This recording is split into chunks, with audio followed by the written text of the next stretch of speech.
There's so many reasons you want to avoid probate once you pass away. I have plenty of examples of them. One of the more recent ones was a gentleman who passed away with no estate plan. So we had to go to probate, and we had to look at the Nevada law to determine who would get his assets. Unfortunately, he did not have a spouse, and he did not have any children. He had a 90-year-old mother who has dementia and lives in Mexico. That, under the law, was the heir. Even though he had 6 other siblings, they were underneath the mom because by Nevada law, the mom's going to get it all. I didn't know the gentleman, but I suspect that he did not want to give all of his money and all of his stuff to his 90-year-old mother in Mexico who has dementia. However, because of the law, that's what we had to do. It took over a year to get through the probate process. It costs a lot of money on my fees, and then he also had to pay an administrator. His estate had to pay an administrator to administer the estate.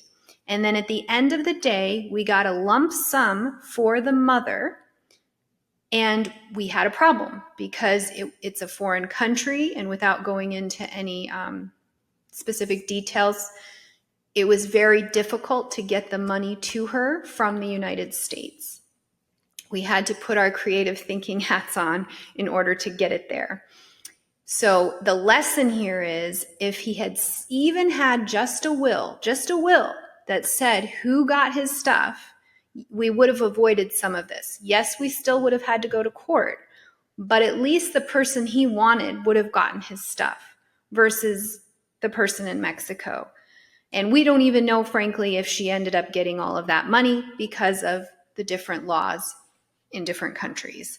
So it's very, very important. I always say, at a minimum, please get a will so that the court knows who you want your stuff to go to when you pass away, so that the court doesn't have to rely on the statute to determine where your stuff is going. It also would have made sense if he had an actual trust. We could have avoided court altogether. It wouldn't have taken a year to get through. We wouldn't have had to pay attorneys. We wouldn't have had to pay administrators. The stuff could have literally gone to whoever it is he wanted it to go to via the trust. So it is very important to get an estate plan in place, even if you don't have a lot of money. You can have just a simple house, and that's it, and a couple bank accounts, and it still makes sense for you to have an estate plan if you care at all about the people that you're leaving behind.